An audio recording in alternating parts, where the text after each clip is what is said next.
ఆత్మీయులైన ప్రేక్షకులకు నమస్కారం. నా పేరు డాక్టర్ చిరుమామిళ్ళ మురళీ మనోహర్.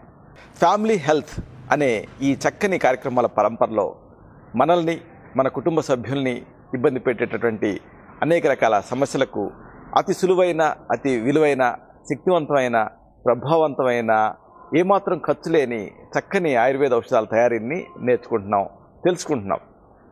ఈ కార్యక్రమంలో మనం తెలుసుకోబోయేది చాలా ముఖ్యమైన విషయం. ఎంతోమందిని ఇబ్బంది పెట్టేది ఇదే ఆందోళన, యాంగ్జైటీ. ఆయుర్వేదంలో దీన్ని చిత్తోద్వేగం అంటారు. చిత్తం అంటే మనస్సు, ఉద్వేగం అంటే యాంగ్జైటీకి లోనవటం. చాలామందికి అసలు ఇది ఒక సమస్య అన్న సంగతి తెలియక జీవితాంతం బాధపడుతూ ఉంటారు. ఇలాంటి ఈ యాంగ్జైటీ న్యూరోసిస్ వల్ల అనేక రకాల ఇతర సమస్యలు వస్తాయి. అంటే జీర్ణక్రియ సంబంధమైనటువంటి సమస్యలు, అలాగే అధిక రక్తపోటు, ఇలాగ అనేకం దీన్ని అనుసరించి వస్తాయి. కాబట్టి దీన్ని ప్రాథమికంగా తగ్గించుకోవాలి. దీన్ని తగ్గించుకోవాలంటే అసలు దీని తాలూకు పూర్తి స్వరూపాన్ని తెలుసుకోవాలి. ఇది తెలుసుకుందాం. యాంగ్జైటీ అంటే ఏమిటి అంటే, ఒక్క మాటలో చెప్పాలంటే ఆదుర్దా పడేటువంటి మనస్తత్వం.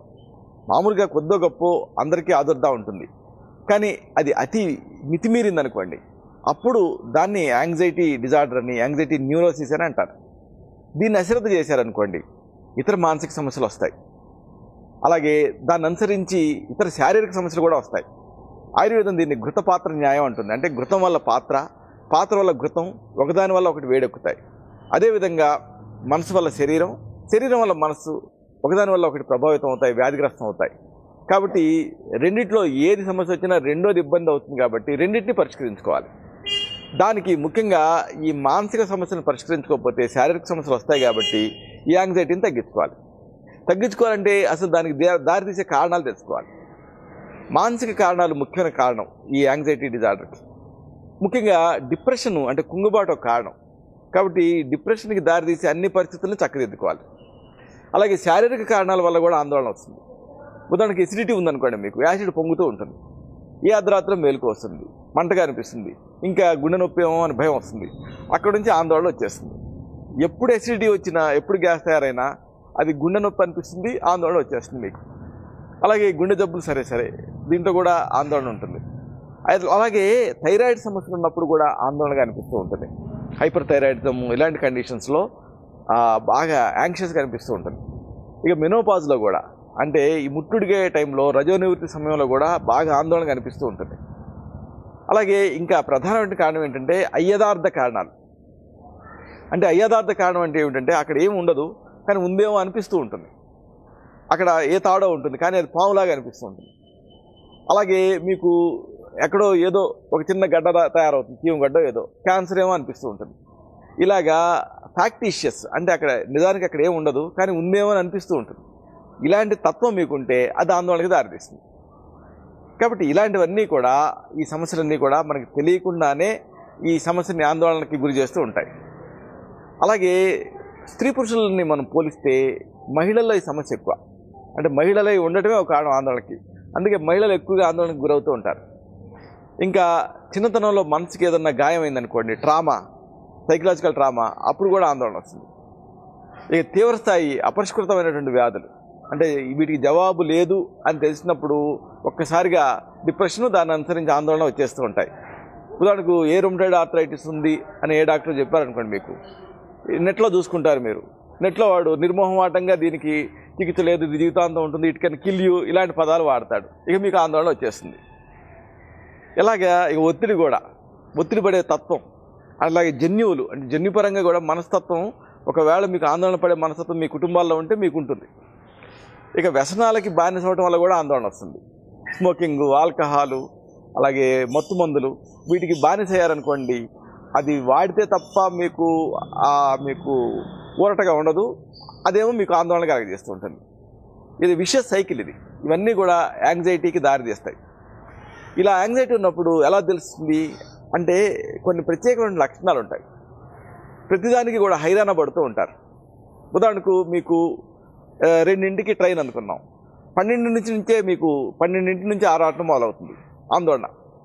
అలాగే ఏదైనా అంతే, సరదాగా సినిమాకి వెళ్దాం అనుకున్నా సరే, అమ్మో లేట్ అయిద్దేమో, మొదటి నుంచి చూడలేమేమో, ఇట్లా ఆందోళన పడే తత్వం ఉంటుంది. అంటే హైరాణ పడే నేచర్ ఉంటుంది ఆందోళన ఉన్నప్పుడు. అలాగే ఎప్పుడు కూడా మీకు రెస్ట్ఫుల్గా ఉండదు. హాయిగా నిద్రపోయినప్పుడు నిద్ర రాదు, లేకపోతే సినిమా చూస్తున్నప్పుడు దాన్ని ఆస్వాదించలేరు, క్లాస్ రూమ్లో పాఠం వింటున్నప్పుడు పాఠం మనసుకి ఎక్కదు. అంటే అవిశ్రాంతంగా ఉంటుంది. విశ్రాంతి అనేది ఉండదు, మీకు రెస్ట్ఫుల్నెస్ ఉండదు, అలజడిగా అనిపిస్తూ ఉంటుంది. అలాగే దీనివల్ల మళ్ళీ నిస్త్రాణంగా అనిపిస్తుంది. ఎంతో ప్రయాణం చేసినట్టు, ఎంతో శ్రమ పడిపోయినట్టు, ఎంతో పని చేసినట్టుగా నిస్త్రాణ ఉంటుంది. ఏమి చేయకపోయినప్పటికీ కూడా బడలెగ్గా ఉంటుంది.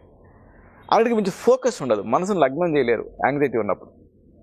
అలాగే ఫాగ్ అంటే మెదడు మొద్దుబారినట్టుగా ఉంటుంది, అంటే ఆ అటెంటివ్నెస్ అనిపించదు. అలాగే చిరాకు పడుతూ ఉంటారు ఆందోళన ఉన్నప్పుడు. ఇంకా కండరాలు ఏమో నొప్పులుగా అనిపిస్తూ ఉంటాయి. అలాగే తత్తరపడిపోతూ ఉంటారు, అంటే ఒక నర్వస్నెస్ లాగా అనిపిస్తూ ఉంటుంది పని చేసేటప్పుడు కానీ, అప్పుడు కానీ, మాట్లాడేటప్పుడు కానీ. ఇంకా నిద్ర పట్టదు.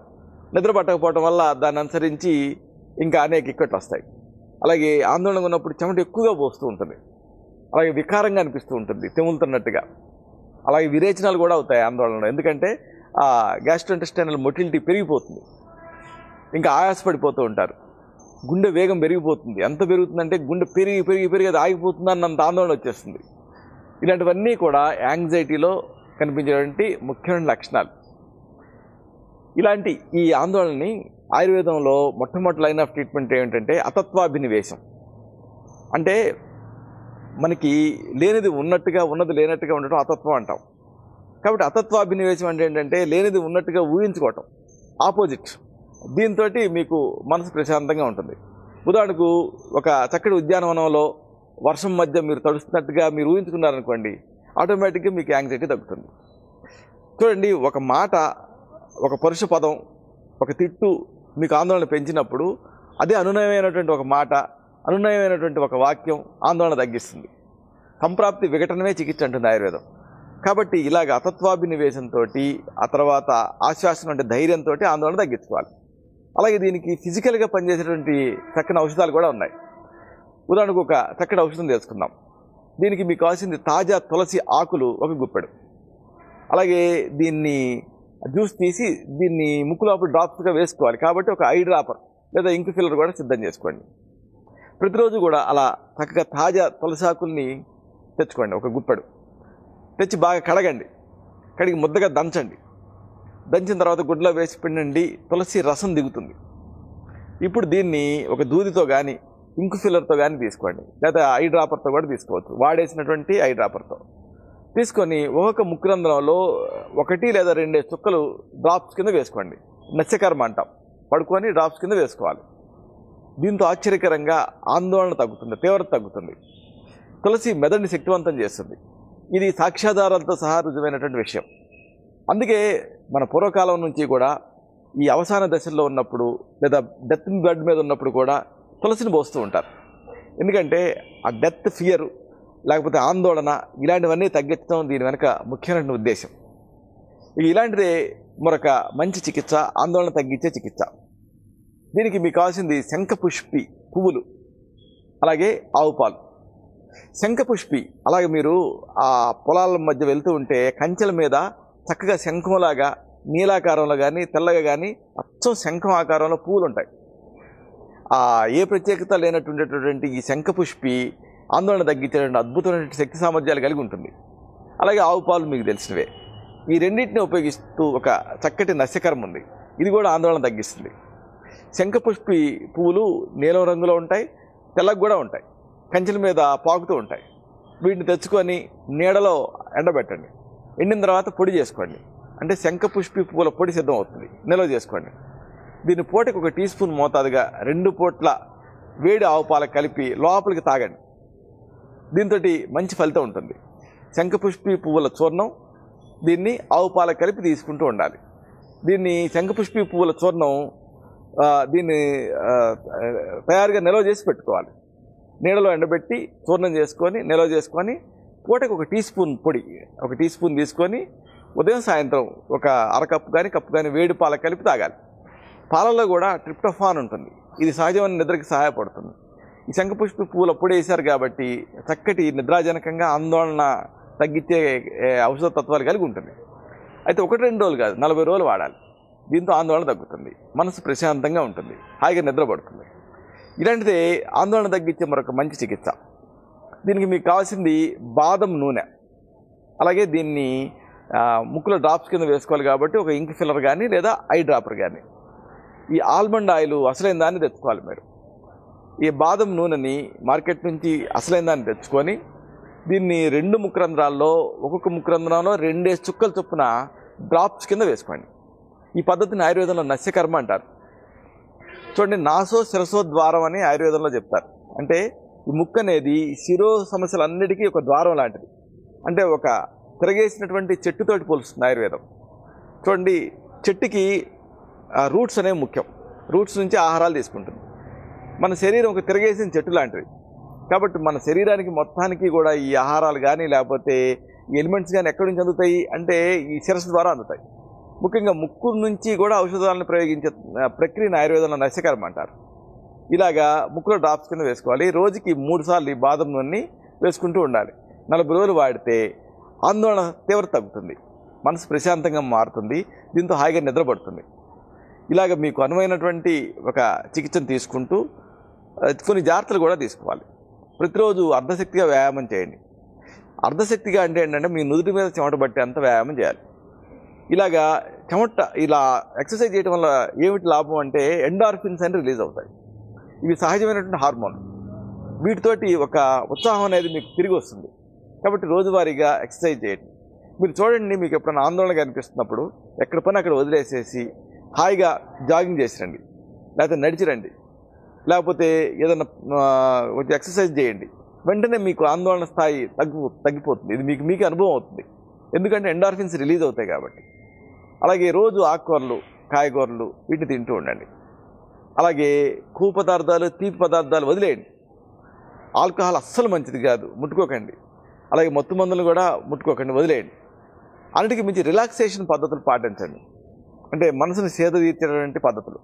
ఉదాహరణకు యోగా చేయొచ్చు, అలాగే ధ్యానం చేయొచ్చు, అలాగే సంగీతం వినొచ్చు, అలాగే మీకు ఒకవేళ ఏదన్నా పెయింటింగ్ హాబీ అయితే చిత్రకళ, అలాగే ఇలాంటివి ఏవైనా సరే రిలాక్సేషన్ పద్ధతులు వీటిని పాటించండి. అన్నిటికీ మించి rest is the best treatment. నిద్రకి ప్రాధాన్యత ఇవ్వండి. అలాగే అనార్గనైజ్డ్గా ఉన్నప్పుడు ఆందోళన ఎక్కువ అవుతుంది. కాబట్టి ప్రతిదీ కూడా ఒక ప్రణాళికాబద్ధంగా చేసుకోండి. ఆఖరికి కొంతమందికి డెస్క్ని చూస్తే కూడా చిరాకు వేసుకొస్తుంది. ఎట్లా పట్టితే అట్లా చిల్లా చెదురుగా పడి ఉన్నాయనుకోండి, టెన్షన్గా అనిపిస్తుంది, ఆందోళనగా అనిపిస్తుంది. అన్నీ సర్దుకున్నారనుకోండి, హాయిగా ఉంటుంది. ఇల్లు కూడా అంతే. అలాగా ప్రతిదాన్ని సర్దుకోండి నీట్గా. దానివల్ల కూడా ఈ ఆందోళన తగ్గుతుంది. ఇలాంటి ఈ జాగ్రత్తలు తీసుకుంటే ఆందోళన మీకు వేరే వ్యాధుల్లోకి దారి తీయకుండా ఉంటుంది. ఈ ఆందోళనని మీరు కరెక్ట్గా యూజ్ చేసుకొని మీరు ఉన్నతంగా ఎదగటానికి సహాయపడుతుంది. ఇలాంటి మరొక ఆసక్తికరమైన విషయాన్ని తిరిగి ఇదే కార్యక్రమాల పరంపరలో మనం కలుసుకున్నప్పుడు సవివరంగా, సహేతుకంగా, సమగ్రంగా తెలుసుకున్నాం. అంతవరకు సెలవు. శుభం.